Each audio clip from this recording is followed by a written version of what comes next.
Hello everyone, welcome to my channel. আজ আমরা ঘুরতে যাচ্ছি সবাই মিলে। তোমাদের দেখাবো কোথায় যাচ্ছি। চলো তোমরা ভিডিওটা ফার্স্ট থেকে লাস্ট পর্যন্ত দেখতে থাকো, তাহলেই বুঝতে পারবে, জানতে পারবে আমরা কোথায় যাচ্ছি। তোমাদের আশা করি দেখে খুব ভালো লাগবে এই ভিডিওটা। তো চলো দেখো, বাবা আমাদের দিয়ে আসতে যাচ্ছে। ট্রেন আছে 1:45টার দিকে। তো আমরা রেডি টেডি হয়ে বের হয়ে গেছি। এখন বাজে এই 11:30টার মতন। এই তো গাড়িতে ও না, গুনগুন না গাড়িতে উঠলেই কেন জানি না নাচতে থাকে। ওর মনে হয় গাড়িতে উঠলে খুব ভালো লাগে। দেখো, দেখতে দেখতে চলে এসছি। বাবা আমাদের ড্রপ করে এখন কিছুক্ষণ থেকে চলে যাবে, যেহেতু বাড়িতে কেউ নেই, দিদাকে রেখে এসেছি।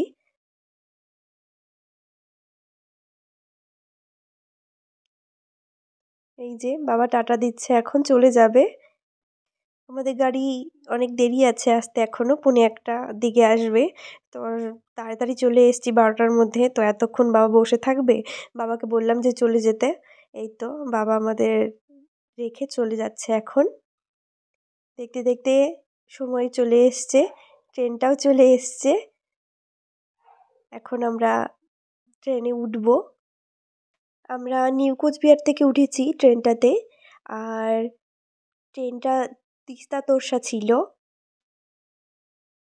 এত ভিড় করেছে মনে হচ্ছে উঠতেই পারবো না। তো ট্রেনটা বেশ 2 মিনিটের মতন ছিল। তো আস্তে ধীরে উঠেছি আমরা সবাই মিলে। এই দেখো, ট্রেনটা ছেড়ে দিয়েছে। আর খুব ভালো লাগছিল। অনেক দিন পরে ট্রেন জার্নি হচ্ছিল, যেহেতু সবাই মিলে একসাথে যাব। গুনগুন ফার্স্ট টাইম ঘুরতে যাবে, তো খুব ভালো লাগছিল।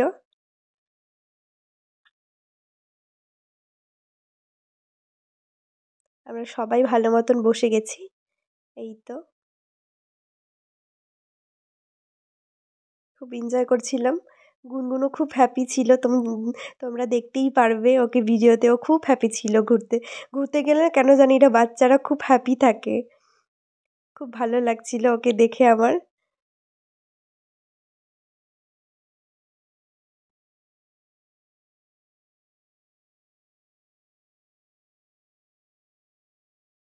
এই যে ওর দুষ্টুমি স্টার্ট হয়ে গেছে।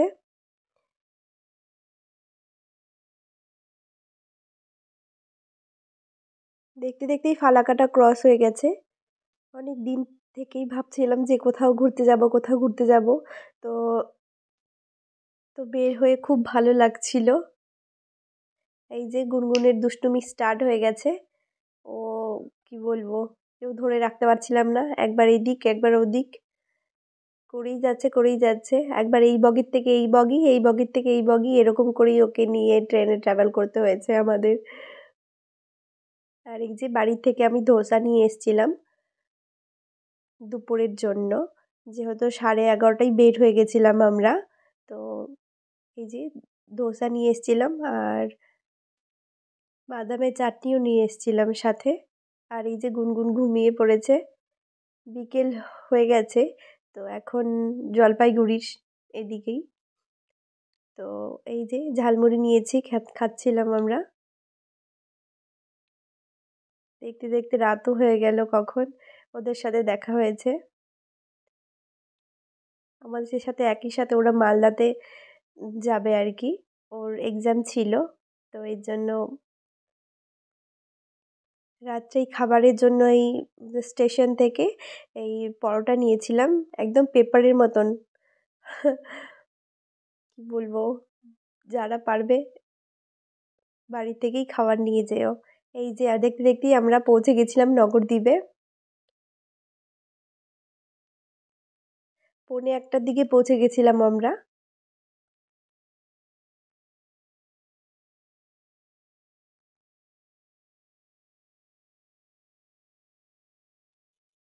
দেখে তো খুব ভালো লাগছিল, বাট এই সারা রাতটা আমাদের এখানে স্টেশনেই কাটাতে হবে।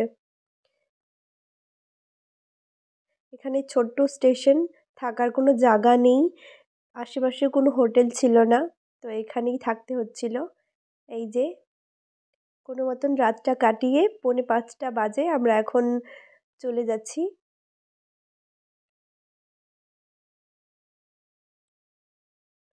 আমার অনেক দিনের ইচ্ছে ছিল যে নবদ্বীপে আসবো, তো কোনো মতন হয়ে গেল।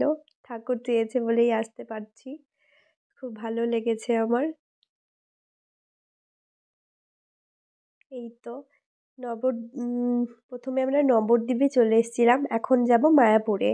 তো মায়াপুরে এখন নৌকার টিকিট কাটতে হবে, তো এর জন্য এখানে চলে এসেছি। আমাদের টিকিট কাটা হয়ে গেছে, এখন আমরা নৌকার দিকে উঠছি এখন। আমি না কোনোদিনও এত বড় নৌকাতে উঠিনি, তো এটা আমার ফার্স্ট টাইম ছিল এত বড় নৌকাতে। তো ভীষণ ভালো লাগছিল।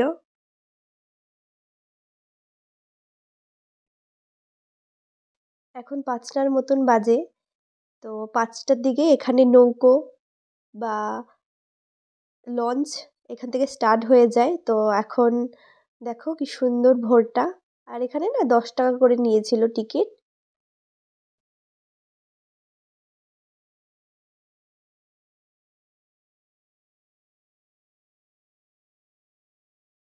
দেখতে দেখতে নগরদ্বীপ থেকে আমরা এখন মায়াপুরে চলে এসেছি। তো অনেক লাগেজ ছিল আর গুনগুন ছিল, মা বাবাও ছিল। ওদেরকে নিয়ে বেশি দূর একটা এগোতে পারিনি, যেহেতু টোটো যেতে যাচ্ছিল না। তো এর জন্য এখন পাশে একটা লজ পেয়েছিলাম ঘাটপাড়ের পাশেই, তো সেখানেই উঠে পড়েছি। এই যে রুমটা মোটামুটি ছিল আর কি, উঠে পড়েছিলাম। আর রুম ভাড়া ছিল একদিনের 500 করে একটা রুম। আমরা 5টার দিকে এসেছি, তো সকালে স্নান টান করে ঘুমিয়ে পড়েছিলাম। এখন দুপুর 11:30 মতন বাজে, তো আমরা এখন ইস্কন মন্দিরে চলে এসেছি, মায়াপুর ইস্কন মন্দিরে। এখানে মহাপ্রসাদ পাওয়া হয়, তো এর জন্য আমরা চলে এসেছি টিকিট নিতে।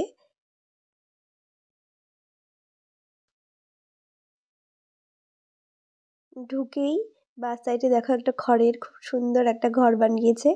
এখানে সব সময় কীর্তন হয়, নাম কীর্তন হয়, ভীষণ সুন্দর। আমরা ওখানে ওখানে গিয়ে কিছুক্ষণ বসেও ছিলাম, খুব ভালো লেগেছে। এই তো আমাদের টিকিট কুপন কাটা হয়ে গেছে। এক একটা কুপন 40 টাকা করে নিয়েছিল। এখানে আমরা ওয়েট করছিলাম মা বাবা গুনগুনের জন্য, কারণ আমরা সকাল সকাল 11:30টার দিকেই চলে এসেছিলাম কুপনের জন্য। ভাবছিলাম যে পরে পাওয়া যাবে কি যাবে না, তাড়াতাড়ি ঘুম থেকে জলদি চলে এসেছিলাম। তো এই যে কিছু কেনাকাটা করছিলাম, দেখতে দেখতেই মা ওরা চলে এসছে। বেশি দূর না হোটেলটা, এই 2 মিনিটের রাস্তা। তো এই তো আমরা এখন যাচ্ছি ওখানে, মাকে নিতে এসেছিলাম গেটের এখানে। আর গুনগুনকে দেখাচ্ছিলাম খুব সুন্দর এই বড় মন্দিরটাতে যাবে, ও হ্যাঁ বলছিল। এখানে ভীষণ রোদ ছিল, ভীষণ রোদ, গা পুড়ে যাচ্ছিল। কেউ যদি যাও এই সময়ে সানস্ক্রিন অবশ্যই নিয়ে যাবে, ভীষণ রোদ ছিল। খুব সুন্দর সুন্দর এখানে গোপী ড্রেস ছিল, ঠাকুরের মূর্তি ছিল, রাধা ড্রেস ছিল, ঠাকুরের অনেক সুন্দর সুন্দর প্রতিমা ছিল। খুব ভালো লেগেছে দেখে। দেখো কি সুন্দর দেখতে, মনে হয় দেখতেই থাকি দেখতেই থাকি দেখতেই থাকি। আর এই যে প্রসাদের এখানে চলে এসেছি আমরা, 12টার দিকে প্রসাদ স্টার্ট হয়ে যায়, প্রসাদ দেওয়া আর কি। তো এই যে আমরা এখন যাচ্ছি ওখানে।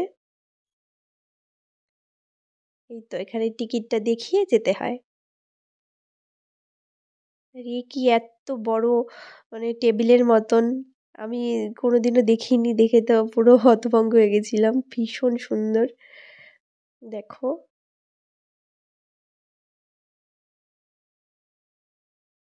এই তো এটাতে বসেই খেতে হবে। আর এখানে দেখো চৈতন্য মহাপ্রভু।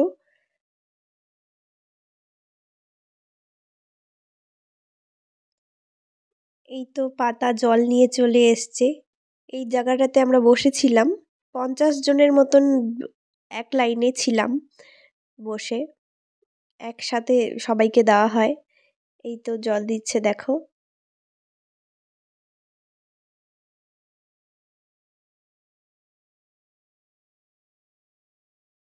পাতাও দিয়ে দিল। গুনগুন তো খুব হ্যাপি ছিল আর ডান্স করছিল একটু পর পর।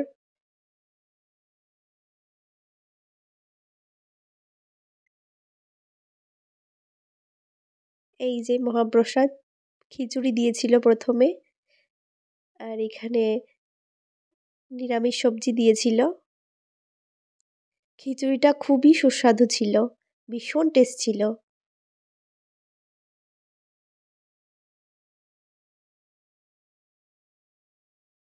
গুনগুনের খুব ভালো লেগেছে খিচুড়িটা। আমি খেয়ে দেখলাম ভীষণ খুব ভালো ছিল।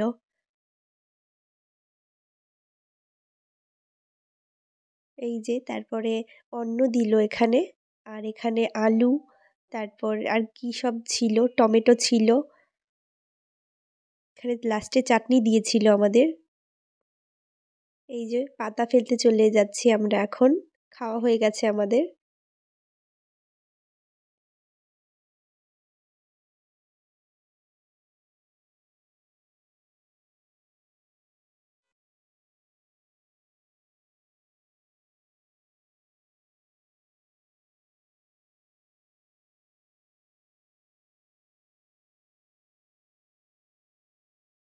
এই যে হাতটা ধুয়ে আমরা এখন মন্দিরের আশেপাশে বসেছিলাম এখানে, কারণ প্রচণ্ড রোদ ছিল, না ভেতরে যেতে পারতাম না বাইরে থাকতে পারতাম।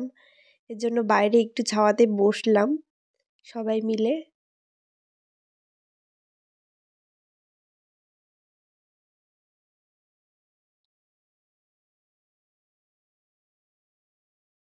দেখো জগন্নাথটা কি সুন্দর।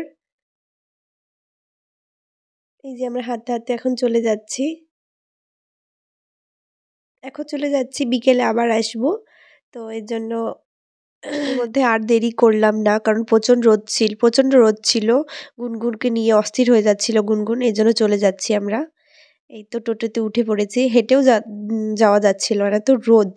একটা ছাতিও নিয়ে আসিনি বাড়ির থেকে, তো টোটোতে উঠতেই হতো। এই যে গরমে অস্থির হয়ে আইসক্রিম কিনলাম। কে কে এটা খেয়েছো? ছোটবেলার কথা মনে পড়ে গেছে এটা খেয়ে আমার, কারণ এটা এখন দেখাই যায় না ধরতে গেলে এই আইসক্রিমটা, কুলফির মতন। এই যে আমরা বিকেলে আবার বের হয়ে গেছি রেডি টেডি হয়ে। আমাদের হোটেলের পাশেই এই মন্দিরটা ছিল, কি সুন্দর, দর্শন করো তোমরা। আর এখানে বজরংবলী ছিল। টোটোতে উঠে পড়েছি আমরা। দেখতে দেখতে কয়েকটা মন্দির দেখাবো, খুব সুন্দর সুন্দর ছিল।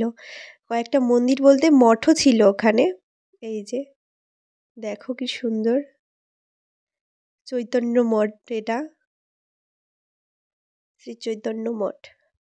এই যে খুব সুন্দর সুন্দর মঠ এখানে, মন্দির এখানে দেখতে পারবে।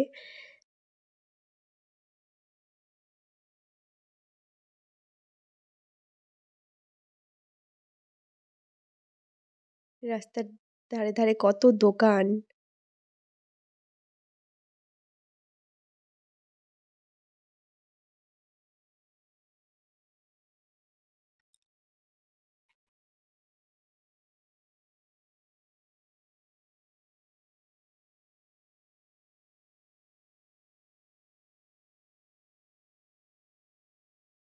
এই যে দেখতে দেখতে চলে এসেছি আমরা। গুনগুন খুব এনজয় করেছিল ওখানে।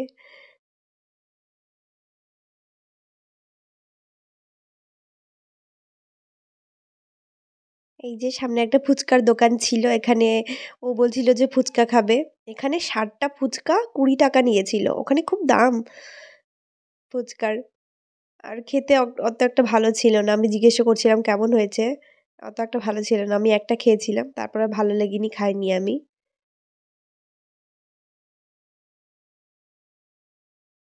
এই যে আস্তে আস্তে আমাদের সন্ধে হয়ে গেছে, তো এখানে এখন সন্ধ্যা আরতি দেখলাম।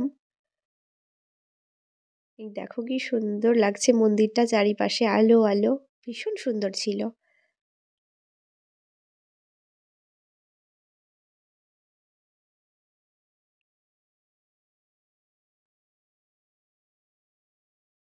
চারিপাশটা আমরা ঘুরে ঘুরে দেখছিলাম, বাবা মাকে দেখাচ্ছিলাম। জানি না আর কবে কপাল হবে, আসতে পারবো কি পারবো না।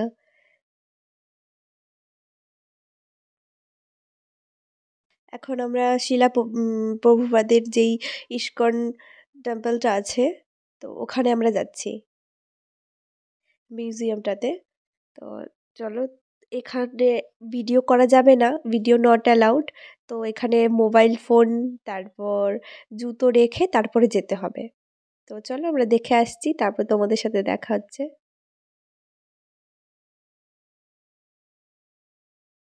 এই যে আমরা চলেও এসেছি, ওখানে ভিডিও করতে একদম মানে কি বলবো, মোবাইলটা নিয়ে নিয়েছিল, এর জন্য আর করতে পারিনি, রেখে গেছিলাম ফোনটা। চলো তোমাদের এখন দেখাবো। আমরা হাঁটতে হাঁটতে একটা দোকানে গেছিলাম, ওই মন্দিরের ইস্কন টেম্পলের ভেতরেই। এই যে ঠাকুরের মূর্তিগুলো আমি দাম করছিলাম, কারণ এটা আমাদের বাড়িতে আছে, একটু বড়। ভীষণ সুন্দর সুন্দর মূর্তি ছিল এখানে ঠাকুরের। মা দেখছিল এখানে ঠাকুরের মূর্তিগুলো, কারণ মা নেবে। আমরা অনেক কয়টা মূর্তি নিয়েছিলাম, তোমাদের এখন তো সবগুলো দেখাতে পারবো না, বাড়িতে গিয়ে সব দেখাবো।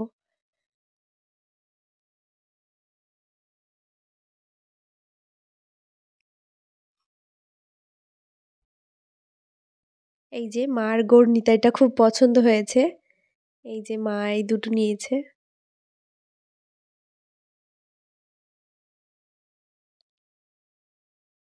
ভীষণ সুন্দর সুন্দর মূর্তি ছিল এখানে। আর এখানে জপের ব্যাগগুলো থাকে না, ওগুলো দেখছিলাম, খুব সুন্দর সুন্দর এখানে ছিল।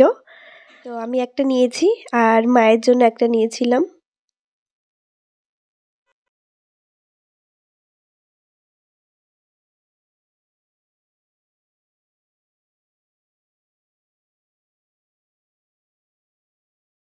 এখানে দোকানগুলোতে ঘুরে ঘুরে দেখছিলাম, এখানে খুব সুন্দর সুন্দর বই ছিল, প্রশ্ন করো উত্তর পাবে, এগুলো ছিল। তারপরে শ্রীমদ্ ভাগবত গীতা ছিল, অনেক ধরনের বই ছিল।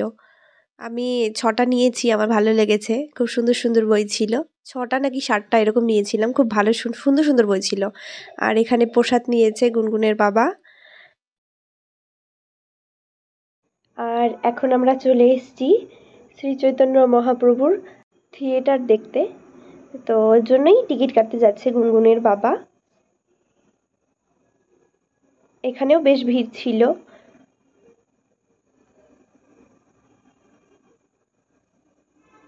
কি সুন্দর সুন্দর গাছ ছিল এখানে, ছোট ছোট কচুরিপানা ছিল এখানে, পদ্ম ফুলের গাছ ছিল, জলপদ্ম, খুব সুন্দর সুন্দর ছিল। এই তো টিকিট কেটে নিয়ে এসছে, একজনের 40 টাকা করে ছিল। আর পাশে এখানে জুতো রাখার জায়গা ছিল, জুতো রেখে আমরা এই যে চলে যাচ্ছি। এই তো গুনগুন শুরু হয়ে গেছে আবার, ওই আন্টিটাকে দেখে চলে গেছিল আন্টিটার কোলে, তারপরে এই বাচ্চাটার কোলে। খুব সুন্দর ছিল বাচ্চা দুটোই, ভীষণ সুন্দর সুন্দর কথা বলছিল, ওরা সাউথ ইন্ডিয়ান ছিল। এখানে না ক্যামেরা নট অ্যালাউড ছিল, তাও আমি কিছু ক্লিপ নিয়েছি, তো ক্ষমা করে দিও ভগবান। এই তো আমরা বসে পড়েছি, এখন স্টার্ট হয়ে যাবে। पुराणों में वर्णित है कि 7 वर्ष के बालक श्री कृष्ण की वास्तविक पहचान को समझने आगे तो आगे प्रसिद्ध है कि वस्तुतः पूर्ण पुरुषोत्तम भगवान श्रीमद् भगवद गीता में प्रकाशित परम सत्य वे स्वयं ही है। यद्यपि मैं इस भौतिक ब्रह्मांड का सृष्टा फिर स्वयं आपके परम पुरुष के ईश्वर रूप को समझने में असमर्थ हूँ, तो दूसरों का क्या कहना। आपके एवं मेरे शरीर में अंतर नहीं है कि आपके अनंत रूप की शक्ति को समझ नहीं सकता। भगवान की सर्वव्यापी प्रकृति एक जीव के सिर्फ ज्ञान। ভীষণ ভালো ছিল শ্রী চৈতন্য মহাপ্রভুর জীবনের যেই স্টোরিগুলো ছিল সেগুলোই দেখেছি, কিছু অজানা ছিল, জানতে পারলাম, খুব ভীষণ ভালো লাগলো। আর এখানে তিলক নিয়েছি দিদার জন্য। ভিডিওটি দেখে যদি তোমাদের ভালো লাগে তাহলে অবশ্যই একটা লাইক কমেন্ট করে দিও। ধন্যবাদ সবাইকে, দেখা হচ্ছে পরের একটি ব্লগে।